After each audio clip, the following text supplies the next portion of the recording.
So our first speaker is Juliana, and she's jumped out of a plane twice. She hasn't broken any bones, and she's tried to sneak out of the house when she was 6 to break into a bridal shop and steal a dress. I don't know if you were successful with that. Juliana, come on up and share your fuck up.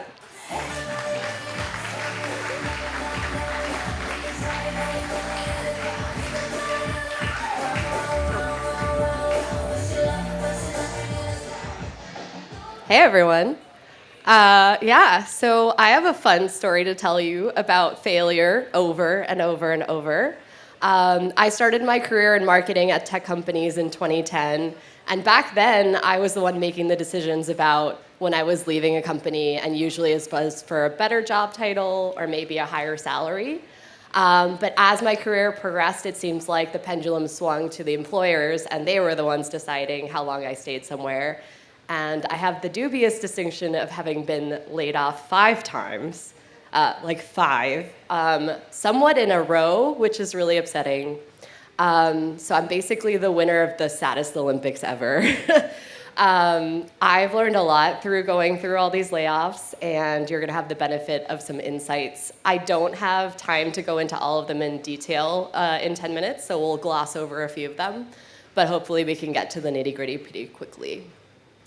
So, layoff number 1, this one actually didn't hurt that much. It was a mass layoff, so it was me and about 39 other people in marketing and sales, and they had a mixer after we were let go, so everyone could say goodbye to each other. So I got an open bar out of it, and I also got a free laptop, and I also got severance. So I wasn't super upset, admittedly, about this one. And I just kind of left like, okay, cool, I'll find something else. And I did. So I found another job. It was with a remote company. It was global. I was the only person in Boston at that time.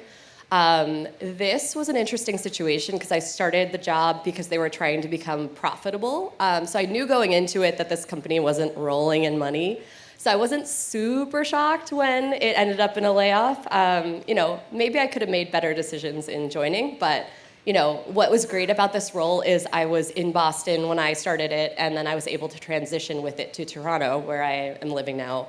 And so it was a really good bridge between the tech scene in Boston, which I knew really well, and then trying to figure out the tech ecosystem here. So it was like a nice way to kind of get let go, and then I could find my next job in Canada.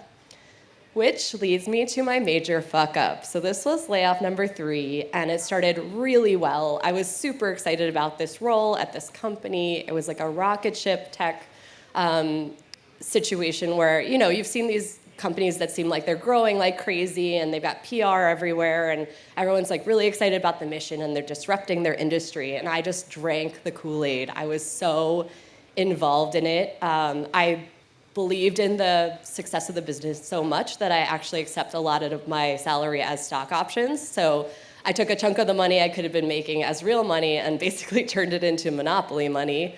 So that was not a great decision on my part. I'm seeing some people nodding.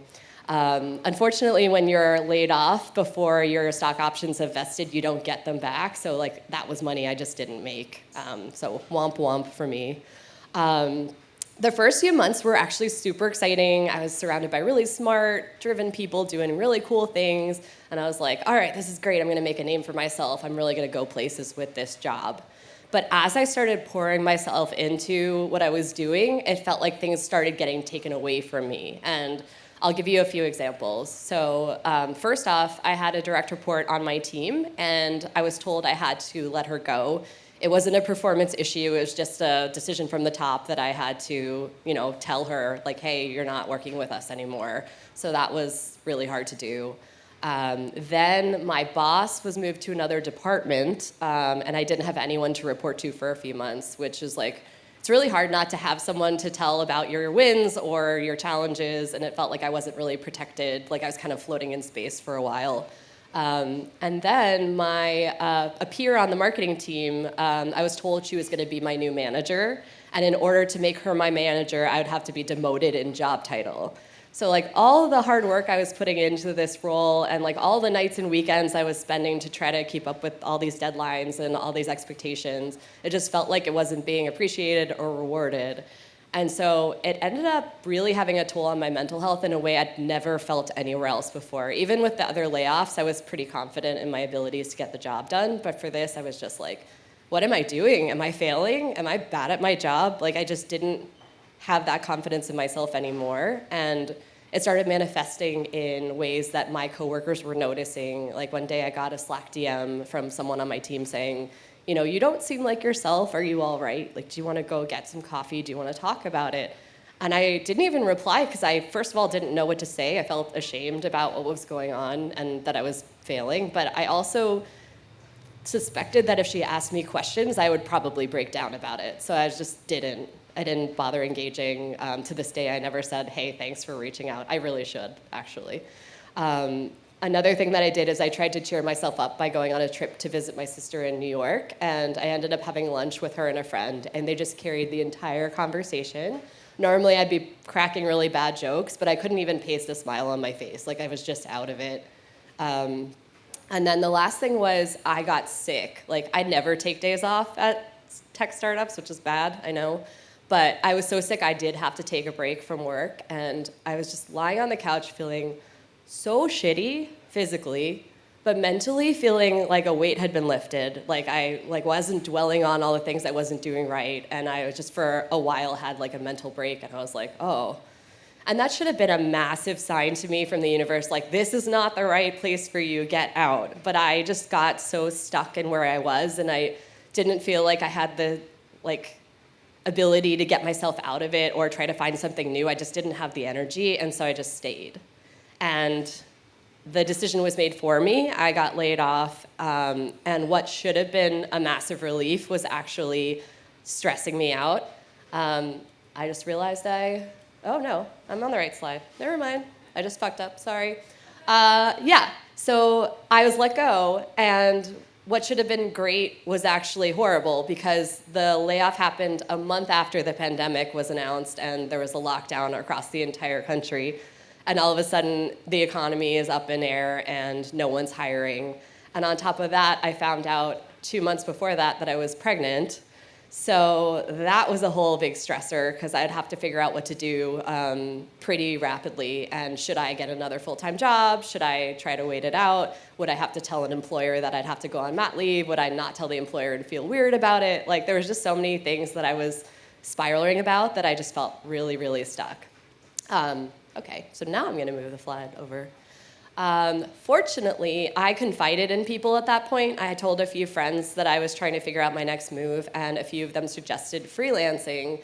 You know, if I wasn't feeling comfortable trying to find full-time employment, why didn't I try to find at least a few people who needed help with their marketing, and I could have a few projects to tide me over during the summer. So this is actually a nice lull in all the layoffs where I was able to relax a little bit, take some free time, nap a bit, have my son. So he was born in December 2020. So it was like a nice little, let's say, like Muzak playing in the elevator time in my life. But like I said, I was an addict. I had to be at startups. So I didn't stop there. I actually joined another one. This one I was super excited about. Like, I was back to feeling like myself. I was getting back to what I wanted to do. I got hired to be the head of brand and community at a Shopify app.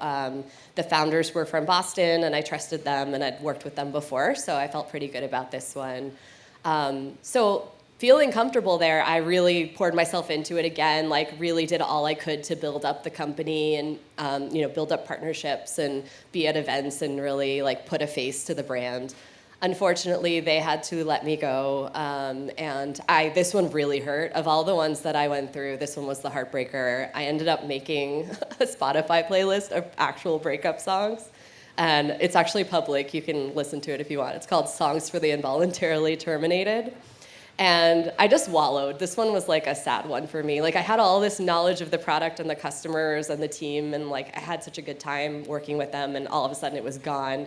And I was on the sidelines watching them succeed on LinkedIn. You know, it felt kind of bad at the end of the day. But I did pick myself up, dust myself off, do one more startup.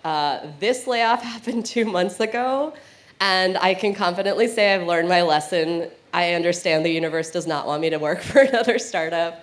I I'm done. I don't know if forever, but at least for a while. So this is what I've learned from all of this turmoil and craziness. My friends think I'm a lunatic, by the way. My husband is always like, what are you doing?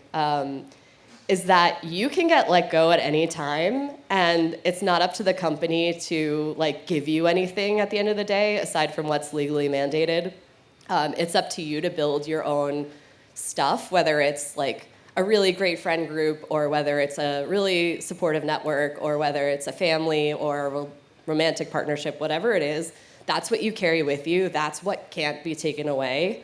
And I'm really, really grateful to myself that I didn't drop the ball on these things while I was busy hustling and trying to build my career. Like, that's what I still have. And the other thing that's really been cool is my layoff number 4. One of the last things I worked on there was a fake brand. So they wanted me to build a fake brand's Shopify store so I could see how the app integrated with it.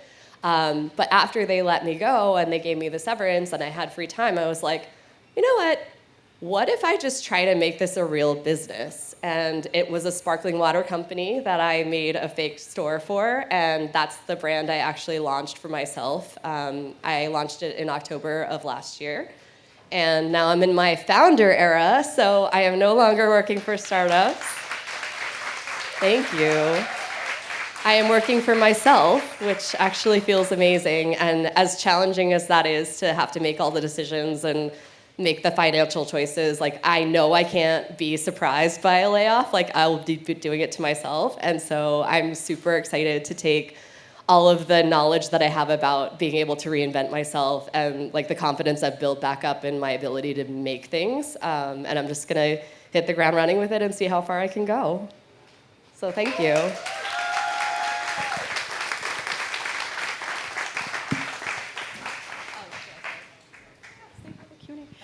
Juliana, that was awesome. I can relate so much. I've been to quite a few layoffs myself, 2 of them while I was pregnant as well. It sucks. I think a lot of people in the audience here tonight can relate. It definitely was a very tough market for tech. So good on you for persevering, and founder mode, that's super exciting, and we're all rooting for you. So we're gonna open it up for some Q&A. So I'll just ask that when you ask the question, try to keep the question itself brief so we can try to get through as many as possible. And we have a couple of mic runners who are going to come to you. So yeah, I'll hand it back over to you and we'll jump into it.